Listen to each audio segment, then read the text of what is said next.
The relentless Arizona sun beat down on Silver Creek, turning the air into a shimmering haze of heat and dust. The streets pulsed with movement, thick with the scent of sweat, and something deeper, something hopeless. Virgil moved slowly through the crowd outside the train station, each step weighed down by exhaustion. His shirt clung to him, stained and torn from the endless days spent digging for gold that never came. His pockets were nearly empty, and any dreams he once had of striking it rich had long since dried up with the riverbeds. He'd come here, hoping to barter for a second-hand shovel, or maybe a mule that still had some fight in it. But what he saw stopped him cold. In the middle of the square, ringed by shouting men, stood a girl. She was tethered like an animal, shackled to a weathered post with a cracked leather collar round her neck. The chain at the end of it was gripped by a man whose grin stretched too wide. His teeth blackened and crooked. The woman's skin was pale beneath layers of grime, her eyes glassy with numbness, her face a portrait of quiet defeat. Voices called out over the noise. $15, $20. The bidding climbed, fast and careless, as if they were tossing numbers for a goat. The girl's head lowered under the weight of it all, shame written across every line of her trembling frame, sweat mixed with dust. In the hot air, while flies buzzed without concern, drawn by the scent of misery, Virgil felt his stomach turn.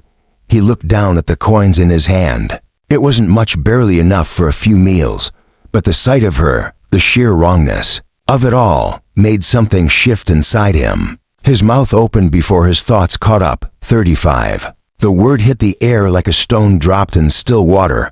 A hush followed. Faces turned. Murmurs rose like wind through the canyon. A miner with nothing to his name offering more than anyone else. It didn't make sense. The auctioneer squinted at him, lips pursed. Any other bids? $35. Do I hear 40? Nothing, only silence. The girl's eyes lifted slightly. Not all the way, but just enough. A trace of awareness flickered across her face, faint but real. Sold, the auctioneer announced. His gavel crashing against the wooden crate beside him, Virgil stepped forward, each movement deliberate. The man with the chain didn't protest, just laughed, handed it over, and moved on like he hadn't just sold a life. Virgil took it, the links cold in his palm, his hands trembling with more than fatigue. He knelt beside her and undid the collar. She didn't resist, didn't flinch.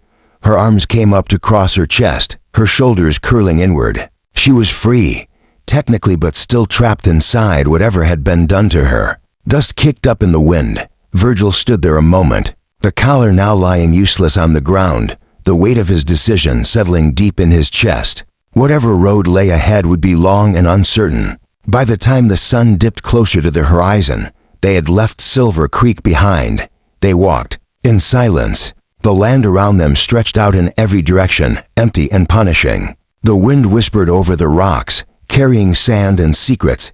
Eda kept pace beside him. Though her eyes never met his, the shroud hadn't left her. Her hands stayed close to her body, her steps hesitant. She moved like someone still in chains. Even though there were none now, the only sound was the dry crunch of boots against the earth. Virgil glanced her way. "I'm Virgil," he said softly, voice hoarse from dust. "Heading north, to the hills. Got work at a mine there." No reply, but she gave the slightest nod, as if acknowledging his presence. If nothing else, he didn't push. He knew enough to understand that silence carried its own meaning. Trust couldn't be forced. It had to be built slowly, patiently, like stacking stones for a fire that might never catch her still. They kept walking, together. He walked beside her at a respectful distance, careful not to cross the invisible line she seemed to have drawn. Around herself, his eyes constantly scanned the endless stretch of desert, alert for signs of danger, or even the faintest glimmer that could lead them to water. Under the scorching blue sky, silence reigned, broken only by the crunch of their footsteps on the cracked earth. Water had become a precious ghost, always on his mind. Without a second thought, Virgil handed her his last canteen, watching her drink in desperate swallows, her parched throat working with urgency, each gulp a reminder of just how close they were to the edge. Then the wind shifted. A sandstorm rose without warning, screaming across the desert like a wild animal. They barely managed to scramble beneath a rocky overhang for shelter. Grit stung their skin, tore at their clothes, and filled every crevice it could find. Virgil wrapped his coat around her small frame, even as the chill slipped beneath his own shirt. The sand was merciless, but so was the night later. They sat beside a fire that flickered weakly against the darkness, its light casting uncertain shadows. Virgil tried again, his voice quiet. "Is there anyone, any place waiting for you?" The firelight played across her face as she looked at him for the first time. The emptiness he had come to expect in her gaze had changed. Now, it held something else, exhaustion laced with sorrow, perhaps even resignation. Her voice was little more than a whisper. "No," she said. "There's nowhere for me." It was the first time she'd spoken aloud. Something shifted inside Virgil, a faint sense of movement where there had only been stillness. Before it was small, but real, a crack in the silence she'd wrapped herself in. He didn't know what tomorrow held, didn't know how to shield her from everything the wilderness might throw at them. But in that moment, with the stars stretched overhead, and the fire barely keeping the dark at bay, he made a silent promise. He wouldn't walk away. The journey ahead was long, full of uncertainty and harsh days. But as they walked on, something began to grow between them. Invisible but unmistakable, a connection born not of words, but of presence and quiet understanding. One night, a coyote's distant howl echoed across the land. Oddly enough, the sound didn't feel lonely. It reminded them that others, too, were surviving in the silence. As time wore on, the barren flats of the desert gave way to rugged hills and scattered pine. The wind changed, bringing with it the scent of damp soil and moss. As the landscape softened, so did the space between them. Ada no longer recoiled when he drew near. She took the water he offered without hesitation, met his gaze now and then, and on rare occasions, even allowed a small smile. Virgil began to teach her what he knew: how to find edible plants, track animals, and set simple traps. She listened with quiet attention, her eyes following his every movement. Sometimes curiosity flashed in them, brief but unmistakable, like sunlight glancing off stone. Eventually, they arrived at his claim, a scar in the earth that promised more hope than wealth. Nearby, a small cabin leaned against a rock wall. It was rough, weathered, and far from comfortable, but it stood firm. Inside, the air was dry and the furnishings sparse, but it felt like protection. For the first time in longer than she could remember, Ada let herself exhale. One evening, as the stew simmered over the fire, Ada broke her silence again. Her words came slowly, each one heavy with weight. She didn't offer everything at once, just fragments. Her parents had been settlers who lost everything. When they couldn't pay their debts, she had been sold past from one cruel hand to the next, treated not as a person, but as property. Virgil didn't interrupt. He didn't try to make sense of what couldn't be undone. He sat there quietly, listening as she shared the pieces of her past, her face lit only by firelight. She didn't cry, but he could see the ache behind her steady voice. He knew then that his role wasn't to fix anything. It was simply to be there, to hear her, to see her. But the fragile calm they had built didn't go unnoticed. Other miners in the area had begun to whisper, crude stories twisted around her presence, carried by men whose lives had been swallowed by isolation and greed. Their looks lingered too long. Their talk grew bolder. One day, a few of them wandered too close. Their eyes said more than their mouths did. Ada instinctively drew back, her body curling in on itself. Virgil stepped forward before she could retreat further, placing himself between her and the men. He didn't shout. He didn't raise a hand, but his voice cut through the air like a blade, calm, cold, and unshakable. His stance told them everything they needed to know. There would be no tolerance, no mercy, not when it came to her. Though no fists were thrown, the confrontation hung in the air like a storm that hadn't broken. And when the men finally turned and walked away, the tension still crackled in Virgil's bones. He hadn't planned to become her protector, but somewhere along the way he had. And now, there was no turning back. Eventually, the men backed down, unsettled by the calm severity etched into Virgil's face, the kind of silent determination that only comes from a man willing to risk everything for what he holds dear. Ada stood still, watching it all unfold. Something shifted in her.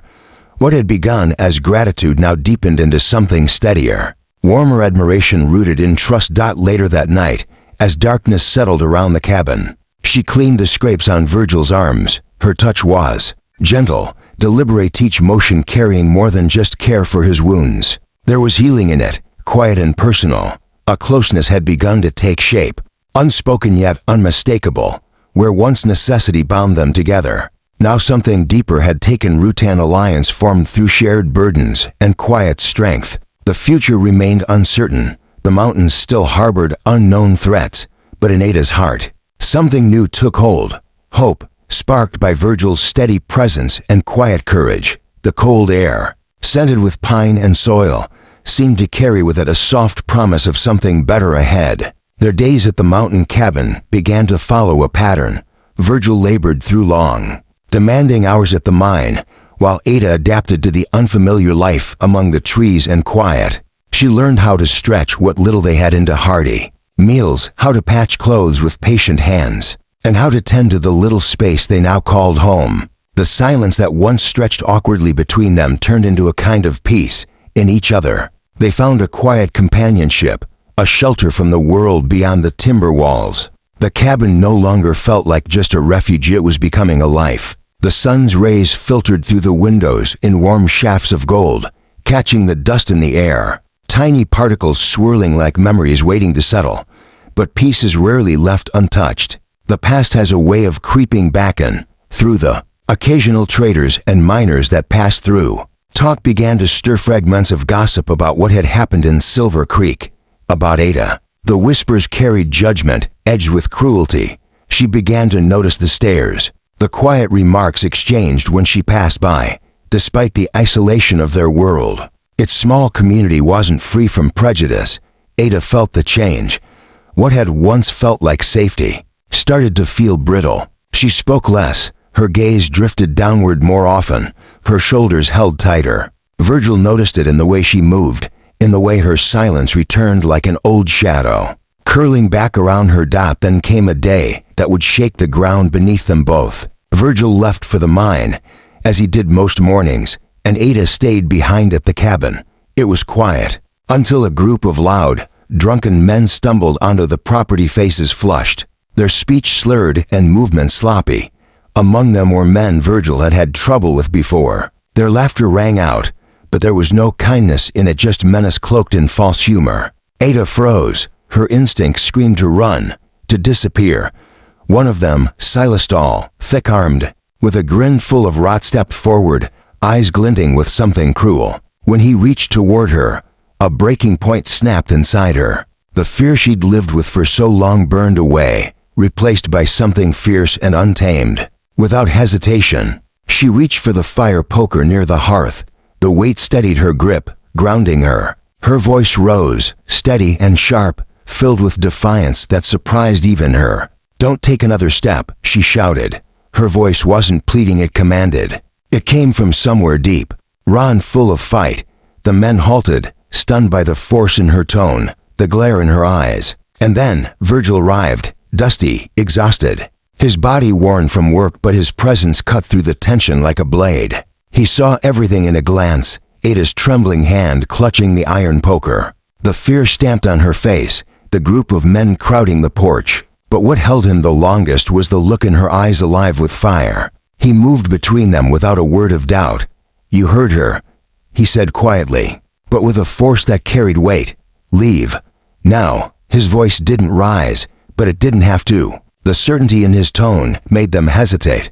One by one, with muttered curses and lingering stares, they backed off and disappeared into the trees. Dust lingered behind them, a final trace of their retreat. The moment they were gone, Ada let the poker fall to the floor with a heavy thud. Her hands wouldn't stop shaking. She looked at Virgil, her eyes wide, swimming with everything she couldn't say. A single tear escaped, trailing down her cheek. "Virgil," she whispered, her voice splintering. In that breath, something unbreakable formed between them, not forged by fear, but by shared survival. A strength that came not from standing alone, but from standing together. The silence between them was charged with emotion, her soft voice breaking it as she spoke his name, the only sound that truly reached him. That quiet murmur held everything she felt, everything he had come to mean to her. In that fragile moment, something shifted inside Virgil.